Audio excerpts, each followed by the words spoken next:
Assalamualaikum warahmatullahi wabarakatuh. Tetap semangat belajar dan ayo belajar bersama. Pada kesempatan kali ini saya akan menjelaskan terkait dengan ciri-ciri teks laporan hasil observasi.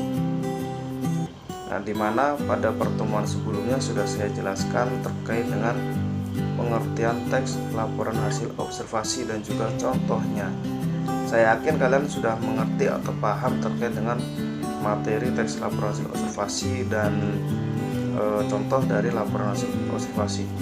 Nah, pada kesempatan kali ini saya akan menjelaskan terkait dengan ciri-ciri teks laporan hasil observasi, di mana ciri-ciri itu sangat penting ya untuk mengetahui apakah ini masuk ke dalam sebuah teks laporan hasil observasi atau masuk ke dalam jenis teks yang lain ya. Oke, yang pertama terkait dengan ciri-ciri teks laporan hasil observasi yaitu bersifat objektif, global, dan universal. Objektif ya, objektif yang ada di dalam sebuah ciri-ciri teks laporan hasil observasi ini sebuah pandangan yang menyeluruh dan didukung dengan adanya fakta serta data. Jadi bukan hanya sekedar katanya orang di sana itu terdapat sebuah sumur yang tercemar atau sungai yang tercemar, tetapi di sini tuh kalian tuh harus mendapatkan sebuah data kebenarannya ya. Nah, sebuah pandangan atau pendapat ini bisa dikatakan sebuah objektif atau dikatakan objektif jika mewakili banyak orang, bukan sekedar perwakilan dari satu suara. Contohnya ya, jika ada 10 orang yang ada di dalam sebuah kelompok dan seorang lainnya memiliki suara yang berbeda, bisa dikatakan objektif jika penilaian berdasarkan suara yang berasal dari 9 orang tersebut. Jadi bukan hanya terkait dengan satu suara saja sudah dikatakan objektif, tidak, tetapi harus mendapatkan sebuah data yang lebih dari satu. Ciri yang kedua yaitu objek yang akan dibicarakan atau dibahas adalah objek tunggal. Nah, yang selanjutnya teks laporan hasil observasi ini memiliki ciri yang ketiga yaitu ditulis secara lengkap dan sempurna. Dari ketiga ciri yang saya sampaikan mungkin kalian sudah ada gambaran ya terkait dengan ciri-ciri teks laporan hasil observasi. Selanjutnya terkait dengan ciri laporan hasil observasi yang keempat, ditulis berdasarkan fakta sesuai dengan pengamatan yang telah dilakukan. Ciri yang kelima terkait dengan teks laporan hasil observasi ini, sebuah informasi yang merupakan hasil penelitian terkini yang sudah terbukti kebenarannya. Selanjutnya ciri yang keenam, tidak mengandung prasangka atau dugaan atau pemihakan yang menyimpang atau tidak tepat. Jadi harus benar-benar sesuai dengan hasil pengamatan. Setelah saya menjelaskan terkait dengan pengertian, ciri-ciri, dan saya juga sudah memberikan contoh ya. Di sini teks laporan hasil observasi memiliki 3 sifat. Di antaranya adalah yang pertama bersifat informatif. Artinya memberikan sebuah informasi yang berguna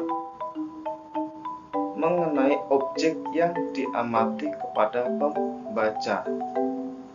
Itu terkait dengan teks laporan hasil observasi, sifat yang pertama yaitu informatif, di mana teks ini memberikan sebuah informasi yang berguna yang mengenai objek yang diamati kepada pembaca. Sifat yang kedua terkait dengan teks laporan hasil observasi ini bersifat komunikatif, artinya teks tersebut menggunakan bahasa yang seolah-olah membuat kita sedang berkomunikasi dengan teks tersebut. Tujuannya agar isi laporan di dalam teks tersebut dapat dimengerti atau dipahami. Nah, sifat yang terakhir yaitu bersifat objektif. Berarti teks laporan tersebut harus fakta dan berpatokan pada informasi yang sah tentang apa yang benar-benar terjadi. Artinya di sini objektif ini sesuai dengan apa yang kalian lihat, harus dijelaskan di dalam laporan tersebut. Dari sifat kita lanjut ke tujuan teks laporan hasil observasi, di mana teks laporan hasil observasi ini memiliki tujuan yang pertama, yaitu mengatasi suatu persoalan. Yang kedua, menemukan teknik atau cara baru. Dan yang ketiga, mengambil keputusan yang lebih efektif. Yang keempat, melakukan pengawasan dan atau perbaikan. Nah, yang terakhir, mengetahui perkembangan suatu permasalahan. Itu terkait dengan tujuan teks laporan hasil observasi. Selain itu, teks laporan hasil observasi juga memiliki fungsi.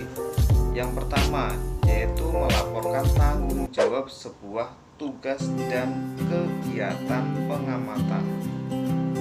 Yang kedua, menjelaskan dasar penyusunan kebijaksanaan, keputusan atau pemecahan masalah dalam pengamatan. Yang selanjutnya atau nomor 3, sarana untuk pendokumentasian. Dan yang terakhir yaitu sebagai sumber informasi terpercaya. Itulah terkait dengan fungsi dan tujuan dari teks laporan hasil observasi. Dari fungsi tujuan kita lanjut ke struktur teks laporan hasil observasi. Selanjutnya ada struktur lain ya dari teks laporan hasil observasi ini, yaitu definisi umum. Merupakan pembukaan yang berisi pengertian mengenai sesuatu yang dibahas di dalam teks. Yang kedua, ada definisi bagian. Ya, merupakan bagian yang berisi ide pokok dari setiap paragraf atau penjelasan terperinci. Selanjutnya ada definisi manfaat, merupakan bagian yang menjelaskan manfaat dari sesuatu yang dilaporkan. Yang terakhir, penutup, merupakan bagian atau rincian akhir dari teks laporan hasil observasi ini.